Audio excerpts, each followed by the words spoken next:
ओम गणेशाय नमः। राधे राधे।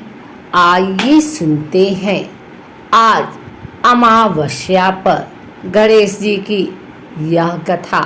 सनातन धर्म में बुधवार का दिन देवताओं में प्रथम पूज्य भगवान श्री गणेश को समर्पित है। मान्यता है कि श्रद्धापूर्वक इस दिन गणेश जी के निमित्त व्रत और पूजा करने से भक्तों के सारे संकट दूर हो जाते हैं एवं गणेश जी भक्तों की सभी मनोकामना पूर्ण करते हैं।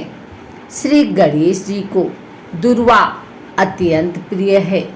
बुधवार के दिन भगवान गणेश जी को दुर्वा अर्पित करने से वे बहुत ही शीघ्र प्रसन्न होते हैं। बिना दुर्वा के भगवान गणेश की पूजा अधूरी मानी जाती है। धार्मिक मान्यता है कि यदि कोई व्यक्ति किसी बीमारी, दरिद्रता या किसी और संकट से जूझ रहा है तो सच्चे मन से गणेश जी की पूजा करके दुर्वा अर्पित करने से उसे इन सभी समस्याओं से जल्दी ही छुटकारा मिल जाता है। बुधवार के दिन गणेश मंदिर में दुर्वा की 11 गांठें चढ़ाने से गणेश जी प्रसन्न होते हैं और बुध दोष समाप्त हो जाता है। लेकिन आपके मन में सवाल उठता होगा कि आखिर गणेश जी दुर्वा से इतने प्रसन्न क्यों होते हैं। आइए जानते हैं क्या है इसके पीछे की पौराणिक कथा।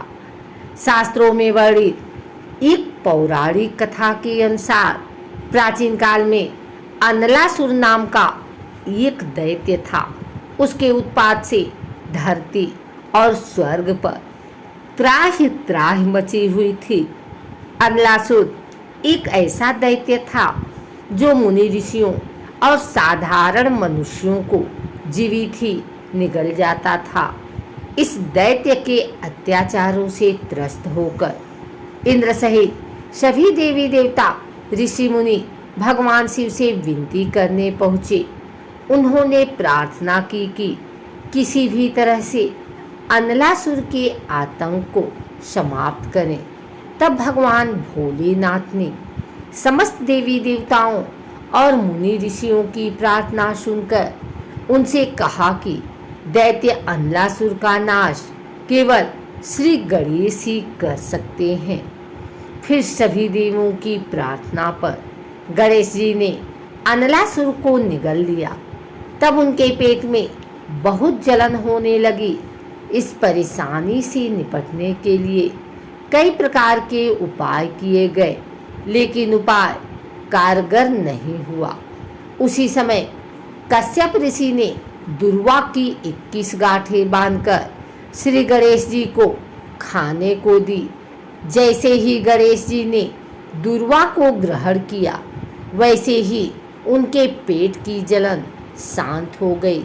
मान्यता है कि उसी समय से गणेश जी पर दुर्वा चढ़ाने की परंपरा शुरुआत हुई।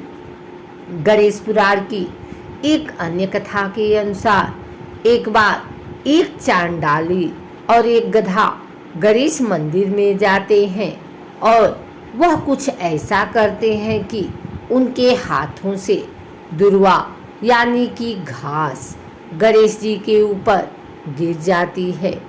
गणपति जी इससे काफ़ी प्रसन्न हुए और दोनों को ही अपने लोक में स्थान दिया। एक और कथा के अनुसार एक बुढ़िया माई थी। मिट्टी के गणेश जी की पूजा करती थी। रोज बनाती, रोज गल जाए। एक सेठ का मकान बन रहा था। वो बोली, पत्थर का गणेश बना दो।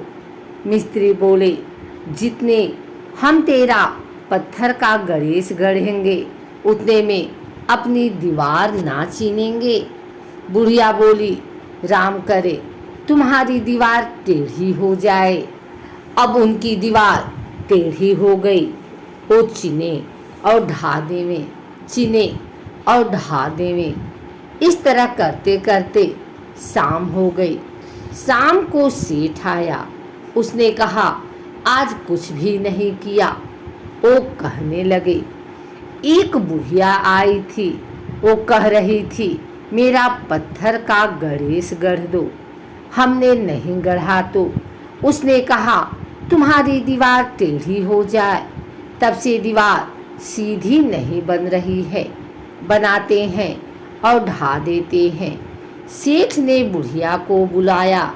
सेठ ने कहा, हम तेरा सोने का गणेश गढ़ देंगे, हमारी दीवार सीधी कर दो। सेठ ने बुढ़िया को सोने का गणेश गढ़ा दिया।